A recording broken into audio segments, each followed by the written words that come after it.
Hello and welcome to a special edition of Capping Corner. It's the last week of winter vacation, so I thought I would throw in another video. We're going to talk about the Santa Ynez Stakes and the San Vicente Stakes. And the San Vicente is not my favorite race. It doesn't even have Derby points, and it's not a great betting race. But I wanted to throw in another race just to make it two races for the video. Let's start off with the Santa Ynez Stakes, and we're going to start off with Jamaica. We're just going to go down the list. There are only 5 fillies. Let's talk about it. We start off with number 1, Jamaica. And Jamaica might not want to go 7 furlongs. We see in her 2 starts, she lost both of them, and she was 3/4 of a length behind Rivera in the Ynez Stakes. And I'm not sure Rivera is one of the better fillies in this race. I think she's either 4th or 5th.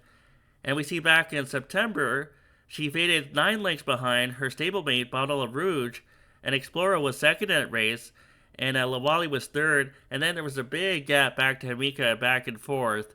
So I don't know if Jamaica wants to go this far. She's facing better fillies than Rivera in this race, so I think she'll be tired towards the end. She's not for me. I'm going to skip her. Number 2 is Lawali. I am interested in this filly. I know she exits a bad finish in the Breeders' Cup Juvenile Fillies, but it's better than it looks on paper. She was only a length off the fast pace, and you see under 1C and 2C, it says plus 13 and plus 11. So if you're using Breeze, you know what that means. It was a fast pace, and we're going to take a look at the race. Lawali's not hard to find. She's the one with the big blades right in the middle, in between horses. She was trying to press the leader, Super Corridora, but Super Corridora was never going to stop despite the fast fractions. And whenever a presser is chasing a horse who's never going to stop on the lead, it could be quite discouraging because you're trying to make up ground, but this horse is never going to stop no matter what. So what are you going to do? You're just going to give up. And Lawali's at the back right now. I could forgive the race. And I also question whether Lawali wants to rout. Because when she ran into Oakleaf Stakes 2 back, she never made up any ground in the stretch. She was 2.5 lengths behind, and then she was 4.25 lengths behind Explorer. Maybe Explorer was just accelerating towards the wire. In the Delmar Debutante before that, Lawali went from 2.5 lengths to 1.5 lengths behind, so I think she wants to go less than a mile 1/16th, maybe a mile or less. She cuts back to 7 furlongs in this spot. The blinkers come on, and I think she will improve. So Lawali's my pick. Part of the appeal is that I think the bad finish in the Breeders' Cup Juvenile Fillies will turn off bettors, so maybe they're going to ignore her at the window, and maybe Lawali will offer a good price, because I do think she has ability. I just think she got tired in the Breeders' Cup Juvenile Fillies trying to chase the pace setter, and she cuts back now, so I think she will improve. Bottle of Rouge didn't do anything in the Breeders' Cup Juvenile Fillies. She was 6th most of the way. She lost by 5.5 lengths at the end. She did finish in front of Lawali, but remember, Lawali was up there with the leaders, and Bottle of Rouge never did anything. She was 3 lengths off the lead, 5.5 lengths off the lead at the end. She never really threatened. She never really tried to run with the leaders, and she just didn't do anything. But 2 back in the Delmar Debutante, she did beat the favorite in this race, Explorer, by a length at the 7 furlong distance. And Lawali was in that race, so she beat her as well. We can even take a look at a clip of the race, the Delmar Debutante. And here is Bottle of Rouge on the outside of Explorer. And you see Lawali's behind them.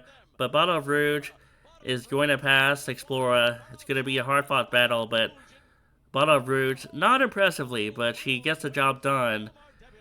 And you thought off that effort maybe she's going to move forward in the Breeders' Cup, but she didn't do anything. Maybe she'll bounce back here at 7 furlongs at Santa Anita. She has to be considered off that Delmar Debutante effort, but I wouldn't rank her on top. Down here we have Rivera, and again, I have some questions about the Ynez. Did Rivera run a good race, or did Jamaica just not want 7 furlongs? Maybe they're both not that great. She only earned an 88 Breeze speed rating, and I just wonder if they're good enough, if either of those fillies are good enough to factor in this race. Rivera is not for me. Let's go down to Explorer, the likely favorite. She was second in the Breeders' Cup Juvenile Fillies, and she was close to the fast pace the entire way. We can take a look at the stretch run, and you see Explorer is on the outside. Super Corridor is on the lead. Again, Super Corridor ran a fantastic race setting those fractions. Explorer is trying her heart out, and I like the fact that they separated from the rest of the field. Explorer is inching closer towards the end. She reaches the tail of Super Corridor at the finish line, so it was a good effort. She just didn't win. What I question though is the work tab. She was supposed to run in one of those races at Churchill Downs on Kentucky Jockey Club Day. She was entered in what was it called? Was it the Rags to Riches, or was it called something else? The Goldenrod. It was one of those races, and for some reason she didn't go. And you see, she has this workout on November 20, and then she didn't work out for an entire month. Her next workout came on December 21, and then she started working regularly December 28, January 4. It worries me though that she didn't work out for an entire month. But if she's ready to go, obviously she'll be hard to defeat. She has to be considered, and if you're doing a multi-race wager, of course, she has to be on your ticket. But I don't think she's invincible at all, so she'll be second in my rankings to Lawali. So Lawali's my top choice in the Santa Ynez Stakes, but I recognize that Explorer could win if she runs her best, and even Bottle of Rouge has a chance if she runs back to her race in the Del Mar Debutante. Lawali is my pick to win still. I'm going to play her to win, and I'm also going to back wheel her in an exacta. So I'm going to do Lawali to win, and I'm also going to place her in second alone underneath Explorer and Bottle of Rouge.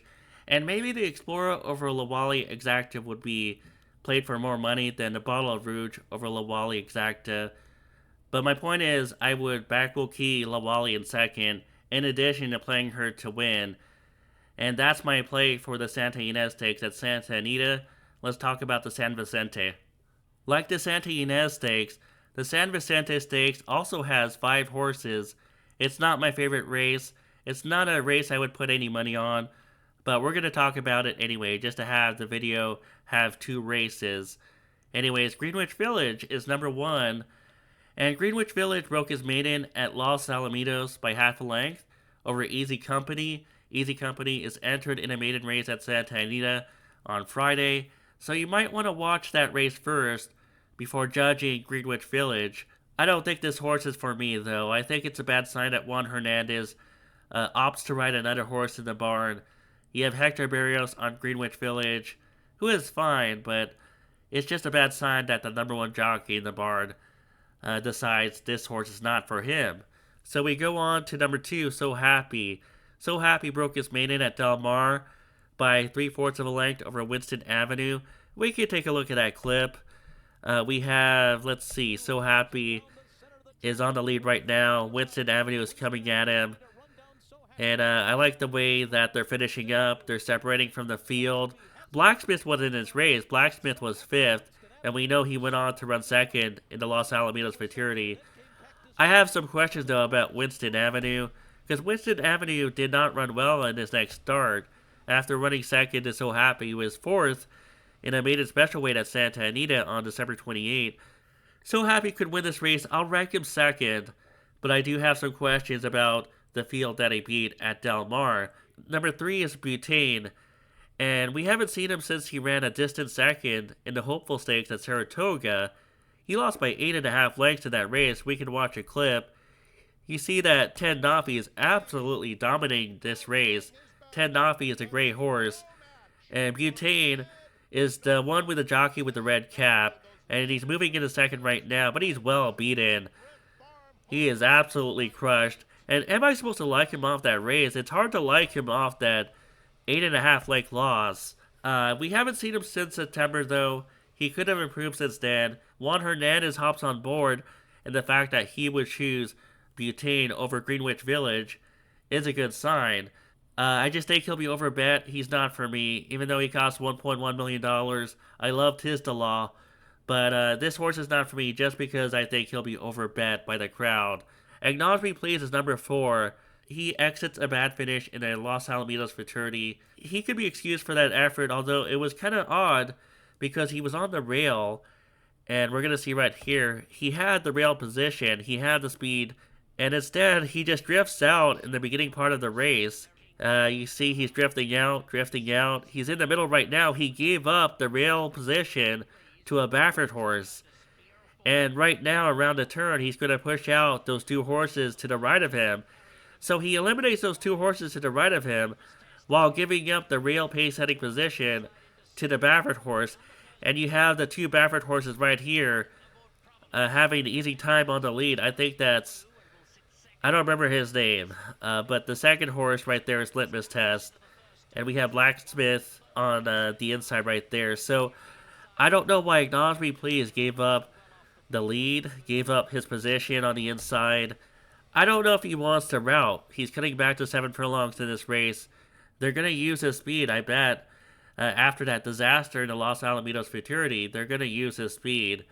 And I think if he gets in a good position, maybe first or second, maybe he could be hard to run down. Who knows? I think he'll be a good price because he's not a Baffert horse. And he exits a bad race. So I think that the public will be hesitant to bet him, which means he will offer good value. He's my choice in this race. Let's move on and talk about Thirsty Rebel and then wrap up the race. Thirsty Rebel, he ran a 103 speed rating when he won an optional claimer against Statebreds at Los Alamitos. I need to see him repeat that again against this type of company.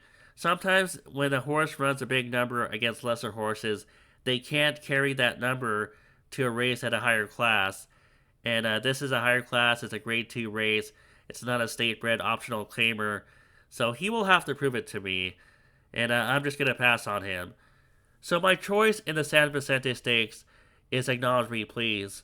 But I have no real desire to bet this race. If I had to make a second choice, maybe So Happy. Just because both horses are not Baffert entries, so I don't think the public will be so eager to bet them. Thanks for watching. Good luck with your bets this weekend, and I'll be back soon with another Derby Trail video.